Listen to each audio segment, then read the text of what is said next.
Mik Podcast, menuju Indonesia Digital. Kali ini saya berada di Pemprov Kaltim, tetangganya calon ibu kota IKN, atau mungkin sudah jadi IKN. Dan saya sekarang bersama dengan Ibu Sekda, Bu Sri Wahyuni.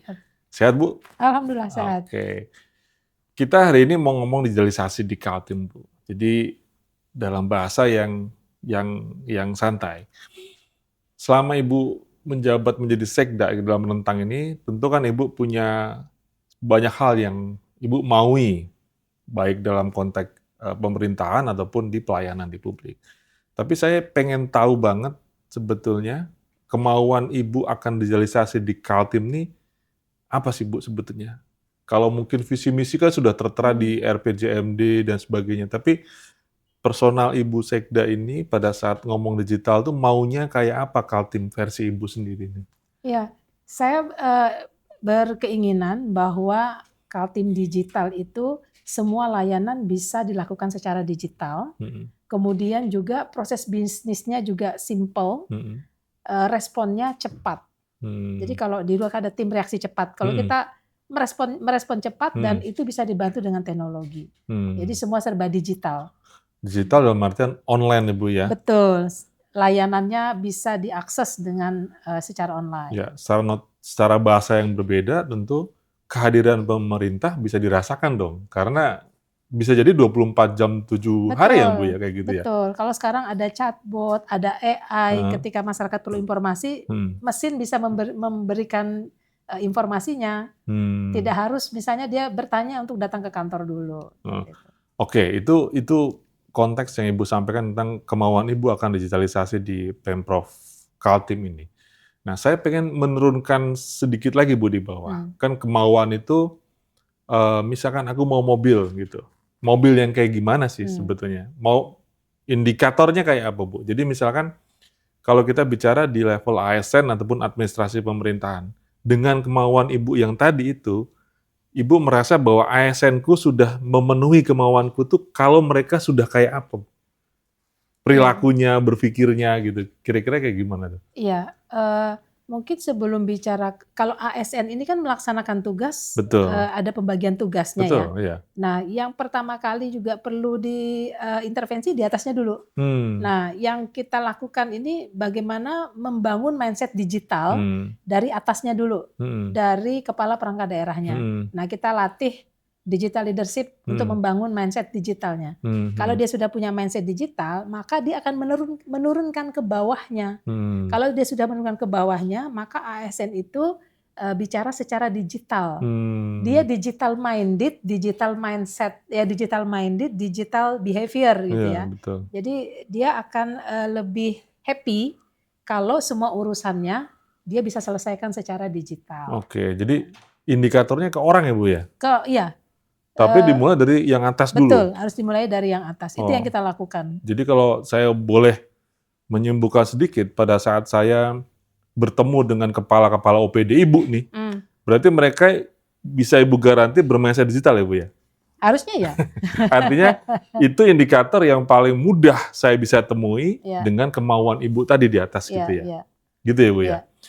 Oke, Bu. Kalau untuk layanan publiknya, tentu kan ini Pemprov ya, Bu. Pemprov kan tentu tidak langsung memiliki warga seperti kabupaten kota. Mungkin ada beberapa bidang yang dilayani oleh Pemprov seperti ada pendidikan di lingkup tertentu, ada kesehatan misalkan di rujukan rumah sakit, pajak kendaraan dan sebagainya. Nah, kalau untuk yang konteksnya ke publik, Bu, kalau tadi kan indikator di ASN saya sudah capture tuh, manusia dari level yang top dulu sudah punya mindset digital dengan perilaku yang begini-begini, itu yang indikatornya.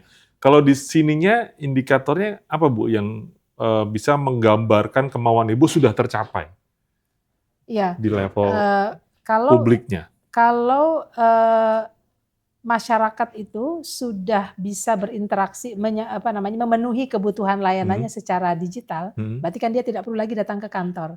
Kita tidak lagi banyak mendapatkan feedback, persoalan-persoalan, kelambatan, tidak ada di kantor dan seterusnya. Berarti layanan publik ini sudah bisa berjalan dengan baik.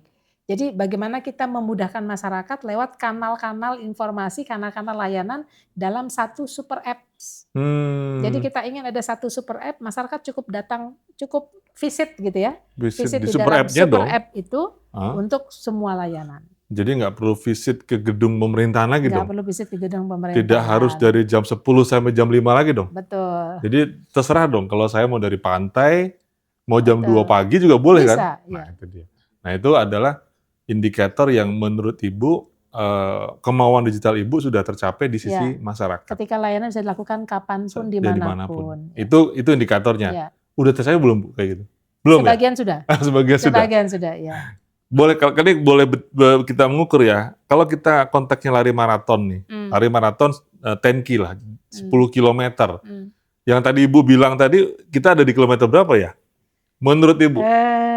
Indikator yang tadi untuk publiknya lah. Iya, untuk layanan publik ya. Kalau layanan publik dengan kemauan tadi, ya, 6, 7? Udah lebih mungkin. Udah 7? Ya. Lebih? Mungkin sampai 7, saya bisa bilang 7 ya, udah bisa bilang 7 ya. Tapi kan kita untuk dapat 10-nya kita masih harus kejar nih. Jadi misalnya di pajak mau bayar kapan aja, nggak harus hari kerja. Betul. Ya di luar jam kerja, misalnya hari Sabtu nih, batas waktu pembayaran bisa dibayar hari Sabtu, hari Minggu. Itu bisa dilakukan online. Semuanya untuk tidak kena denda misalnya. Betul.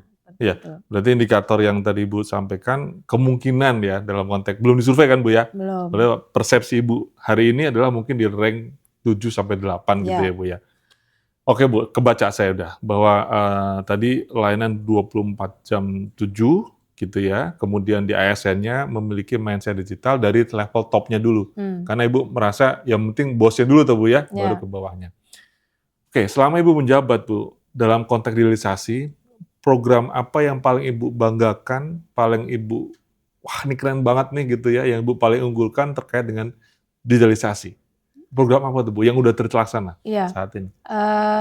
SDM bagi saya itu penting, karena itu yang tadi intervensi kepada kepala perangkat daerah ya, untuk membangun digital mindset, kita bikin program digital leadership training dengan nama Government Chief Information Office.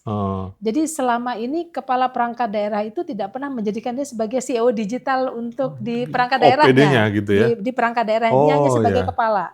Tapi dengan program itu maka kita buka mindset digitalnya, bagaimana dia juga membangun budaya digital di perangkat daerahnya.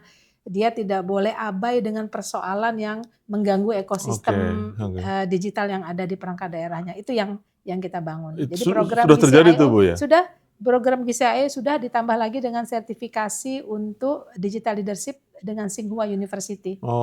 Oke. Berarti program yang menurut Ibu paling berkesan di versi Ibu adalah memberikan bekal digital mindset dalam perspektif GCIO kepada kepala OPD semuanya nih Bu? Iya, semua kepala perangkat daerah. Semua kepala OPD? Karena ini bukan Kominfo doang nih? Bukan. Semua kepala perangkat daerah, 46 kepala perangkat daerah dan kepala biro.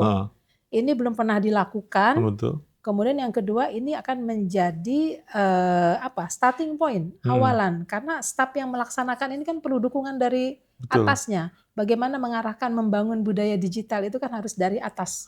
Yang memulai dan memastikan bahwa ekosistem di perangkat daerah itu bisa berjalan dengan baik dan ada inovasi lagi. Betul, karena saya pikir selama saya banyak berinteraksi dengan Pemda, yang CIO tuh hanya Kominfo doang Bu. Kalau ini semuanya ya, dengan goal dia punya mindset CIO ya. Betul. Untuk minimal OPD-nya dia. Minimal dengan OPD-nya. Sedangkan CIO untuk Pemdanya tetap Kominfo ya, tapi untuk dirinya sendiri, untuk lingkungannya dia harus bermental CIO juga gitu ya. Oke, clear saya Bu.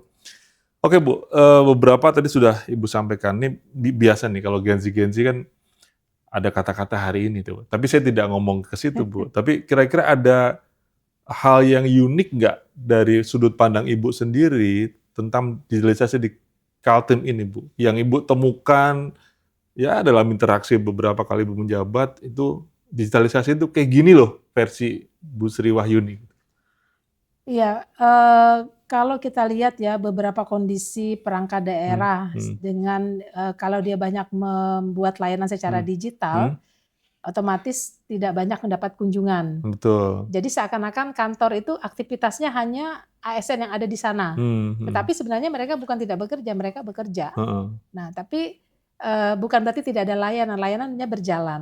Nah, ini kan menunjukkan bahwa proses itu bisa berjalan tanpa orangnya harus hadir di kantor. Kata-kata yang asik Bu?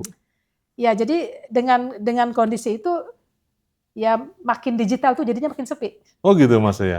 Makin digital makin sepi itu karena orang bisa mengakses layanan itu dari mana saja. Oke. Gitu. Makin digital makin sepi. Jadinya makin Tapi ada penjelasannya gitu ya. Jangan-jangan sepi ke kantin kan bahaya Bu.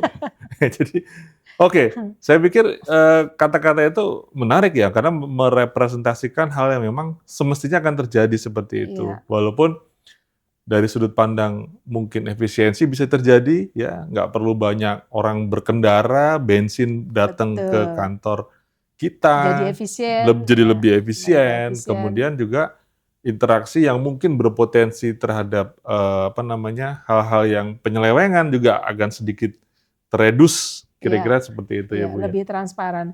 Kan digital ini membuat orang jadi lebih personal.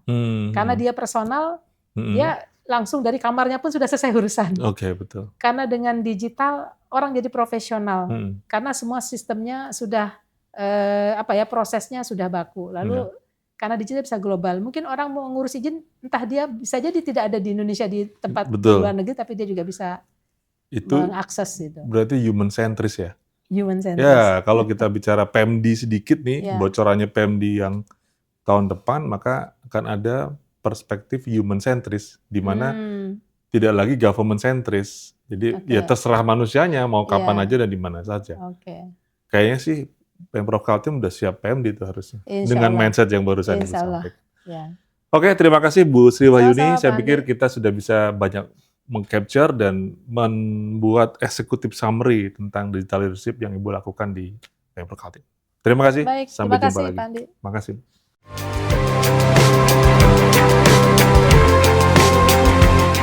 Nik Podcast menuju Indonesia Digital.